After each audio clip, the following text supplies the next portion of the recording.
Parshas ki Savo. This week's Parsha contains many mitzvos. Among them is the obligation of a farmer to bring of the first of his fruits to the Beis HaMikdash. Another is the obligation of tithing. And then there's a lot of other discussion in this week's Parsha, and some of it seems to be repetitive of themes that we've heard before, and some of it just seems to be out of place. I'd like to refer to two verses, two psukim, that appear in Perek Chav Zayin, Psukim Tes and Yud. That's 27, 9, and 10. Here they go, and here are some problems. Vaydaber Moshe v'Kohanim halviim el Kol Yisrael. Moshe and the Kohanim, the Leviim, spoke to all of Israel, lemor, saying, Haskes ushma. So first of all, Haskes, the Meforshim, the commentaries point out, is a word that has no parallel in the rest of the Chumash. This is the only time this form of the word is used. And the commentaries are not exactly sure when I say this form of the word. They're not sure what word it is that this form contains. So we're going to bookmark that. What does the word Haskes mean? Haskes u'Shma Yisrael. So Shema Yisrael, we're familiar with that phrase. We say it twice a day, maybe more. Shema Yisrael, listen up Israel. The Meforshim say that the word Haskes implies a strong focus. In fact, the Gemara in Brachos says that playing on the word Shema Yisrael, just like this Shema Yisrael requires Haskes, so the Shema Yisrael, Adonai Eloheinu, Adonai Echad, Hear, O Israel, the Lord our God, the Lord is one, also requires Haskes. And what does that mean? So the Gemara says, Kavanas Halev. It means focus of the mind. So this evidently is a very important thing. It's so important that the Gemara learns that the pasuk, the verse that we say of Shema Yisrael, which is Kabbalah Zol Malchus Shamayim, accepting the heavenly yoke, that requires an extra level of focus. So this verse also, Moshe Rabbeinu and the Kohanim Leviim are saying that this requires an extra level of focus. What is the message that requires this extra level of focus? Haskes, focus. Ushma Yisrael, listen carefully. Hayom hazeh, today, nihiesa la'am l'Hashem Elokecha. You've become a nation to the Lord your God. That strikes me, and perhaps other readers, as a little bit strange, because the Torah has referred to Bnei Israel, the children of Israel, as a people since at least Shemos, Shalach Esami, V'Avduni, send out my people, or Vayar Ha'am, Vayir'u Ha'am Es Hashem, V'Aminu B'Hashem U'Moshe Avdo, and the people saw God, and they believed in God and in Moshe his servant. That's right before the rendition of the Shir HaSayam, of the song over the splitting of the sea.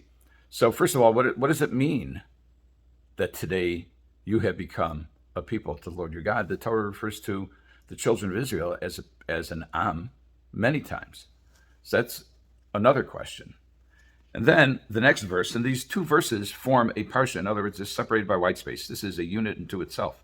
The next verse, which is Yud, says, Vishamata b'kol Hashem Elokecha, you will listen to the voice, hearken to the voice of the Lord your God. V'asisa es mitzvosav, and you will perform his commandments. V'eschukav, and his statutes. Asher anochi mitzavcha hayom, that I command you this day. So we have chukim and mitzvos. Notably absent is mishpatim, which frequently goes hand in hand, which typically is rendered as civil laws. And also we have this repeating theme of today, Asher anochi mitzavcha hayom. As a matter of fact, the word hayom shows up more than a dozen times in this week's parsha. It shows up in next week's parsha also. Hayom kolchem. What's this hayom? It's all hayom. Hayom hazen yesalam. Today we became a people, and which God has commanded us today. God commanded us the mitzvos, most of them on Har Sinai and Chorev, on Mount Sinai. What is going on here? Well, we may get a little bit of a clue from almost the end of this parsha, which is in Perek Chav Tes, Pasuk Gimel. Lo nasan Hashem lachem leiv ladas, and God did not give you a mind to understand, ve'nayim liros, and eyes to see, v'oznaim lishmoa, and ears to hear, ad hayom hazeh, until this day. Again, this day. What's going on with this day? Let's read the rest of the verses. This is now Daled 4, verse 4 and on in Perek Chav Tes 29. And I led you for 40 years in the desert. Your clothes didn't wear out. Your shoes didn't wear out. You didn't have to eat bread. You didn't drink wine or intoxicating liquors. So that you should know that I am the Lord your God. Then you came to this place, and then Sichon, enemies came, and Og to fight us, and we beat them, and we took their lands. And the final verse of this parsha is Ushmartem es devrei habris hazos vasisemosam leman taskilu eis kol asher tasun. And you observe the words of this covenant, so that you will succeed in all that you do. This strikes me as a graduation speech. This is a commencement exercise. Arba'im Shana, for 40 years. This is Moshe Rabbeinu on either the last day of his life or near the last day of his life, is giving this speech, and he's saying, okay, we called you a people before. You were referred to as a people, but you finished your education, the necessary education. For what? For entering the land of Israel. You're about to enter the land of Israel. You have completed your 40-year course of study, and now you are fully educated. You're not necessarily complete. You're going to achieve your completion when you get into the land of Israel, but you've completed your education. And today you have the mind, the eyes, the ears to think and to see and to hear. We know that the generation of the desert, the Dor HaMidbar, the ones who left Egypt had to die. They had a slave mentality. Ibn Ezra and others talk about this. There needed to be a transformation among the people. Now they are truly a people. Now they are truly concentrated around an ideal. What's the ideal? Torah and mitzvos. And this is a repeating theme. And Rav Hirsch says, let no one think when they enter the land of Israel that their identity is as residents of the land of Israel. That's not what comprises the identity of the Jew. The Jew is not a member of a nation because of its land. The Jew is a member of a nation because of the Torah that it studies and the mitzvahs that it performs. In fact, he points out the notable absence of mishpatim from the second verse that we quoted, from verse Yud, 10, Pasuk Yud. It says, V'osisa es mitzvosav es chukav.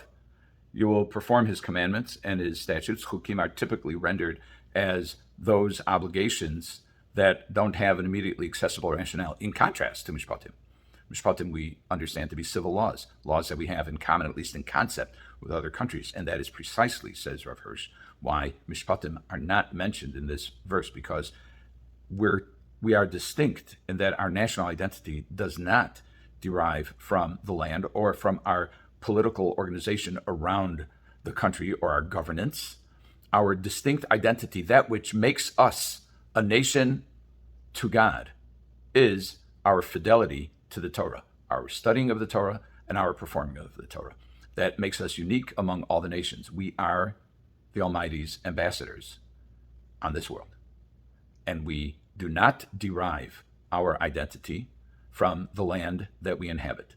Rav Hirsch points out that from time to time we've gotten kicked out of the land, and yet we've retained our identity. Why? Because we've been loyal to the Almighty, to his Torah, and to his mitzvos. That is what gives us our identity. We completed the course of study over 40 years, and now, as we are about to enter the land, we have become a nation for God. Have a good Shabbos.